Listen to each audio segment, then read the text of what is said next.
नमस्कार, आप सभी का स्वागत है। सीधे तस्वीरें उस बिहार की जिस बिहार में शिक्षक भर्ती परीक्षा से दूसरे राज्यों के छात्र छात्राओं को भी मौका मिला और वो आज शिक्षक बन गए हैं बिहार में। अतुल प्रसाद बीपीएससी के चेयरमैन हैं, लगातार कहीं ना कहीं सभी चीज़ों को सुधारने में लगे हुए हैं और उनके खासकर जो के पाठक हैं अपर मुख्य सचिव शिक्षा विभाग के, वो लगातार सभी स्कूलों का भ्रमण करते हैं, निरीक्षण करते हैं या फिर स्कूल में समय पर शिक्षकों के आने की बात करें या स्कूल में शिक्षकों के वेतन को रोक देने की बात करें या भवन को ठीक करने की बात करें। लेकिन जिस जगह की हम बात कर रहे हैं, जिस तस्वीर को हम दिखा रहे हैं, यहाँ 174 बच्चे हैं जो पॉलीथीन नीचे बिछाकर पढ़ने पर मजबूर हैं। खुद का ज़मीन नहीं है, खटाल में मिड डे मील का खाना बनता है।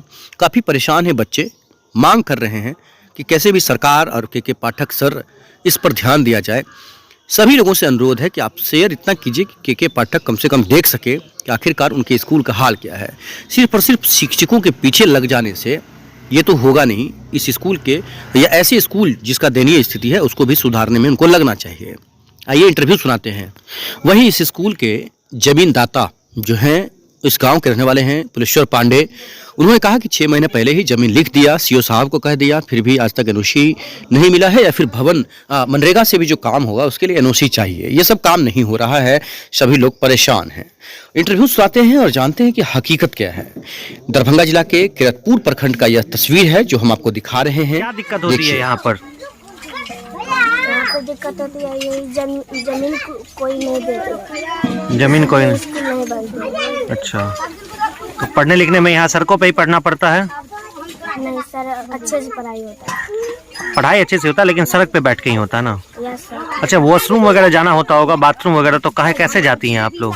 उधर जाते हैं खेत की तरफ। खेत की तरफ जाना पड़ता है, उसकी कोई व्यवस्था नहीं है? नहीं सर। इस स्कूल में आपका बीपीएससी से प्रतिनियुक्ति हुआ है जी। कभी कल्पना थी कि कंपटीशन पास करने के बाद ऐसी व्यवस्था में जाना पड़ेगा? इतना बुरा तो नहीं सोचे थे पर बट है तो है। मतलब क्या सोच रहे हैं, मतलब कैसा लगा यहाँ आने के बाद? अब जितना मिला है उसमें कर रहे हैं, उसमें सुधार करने का कोशिश कर रहे हैं अपनी तरफ से। विभाग की तरफ से अभी तक कुछ नहीं किया गया? वो तो प्रिंसिपल सर जानेंगे, वो बोले हैं कि वो दिए हैं एप्लीकेशन, अब आगे काम तो वही समझेंगे। राशि के स्तर से इसमें कमी है। हम लोग तो मतलब लगभग 6 महीना पहले लिख के दिए कि ये ज़मीन हम विद्यालय के लिए दान में दे रहे हैं। सीओ साहब को लिख के दिए कि आप अपने स्तर से जो कार्रवाई होती है वो कार्रवाई कर लीजिए और इसका एनओसी कर दीजिए। एनओसी हो जाएगा तो मनरेगा से इसका मतलब भराई भी चालू हो जाएगा, स्थल विकास का काम हो जाएगा, हमारा विद्यालय वहाँ बन जाएगा। वहीं स्तर से लेट है और तो कोई लेट है नहीं, हम लोगों के स्तर से कोई कमी नहीं है। मतलब विभागीय लापरवाही की वजह से? विभागीय कमी है, हाँ। तो हम बोले हम 11 से ही संचालित हो रहा है और 5 साल के लिए वो कठाल में जो है शिफ्ट हुआ था विभागीय आदेश के अनुसार और फिर यहाँ आ गया। यहाँ फिर कब से आया? 18 में ही आ गया फिर 18 में, और तब से ऐसे ही संचालित हो रहा है? जी, दरवाजे हैं, दरवाजे पे ही चलता था। बरसात वगैरह में कैसे काम चलता है?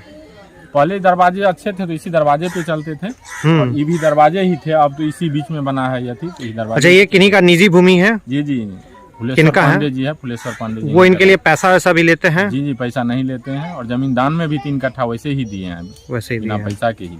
उसकी कार्रवाई अभी तक नहीं हो पाई है? हाँ, विभागीय अथी से सीओ साहब नहीं अथी कर रहे हैं। अच्छा, इसमें वॉशरूम वगैरह की क्या समस्या है? बाथरूम तो यहाँ पे कोई अथी सरकारी है ही नहीं, निजी है और नहीं तो बच्चे खुले में शौच जाते हैं।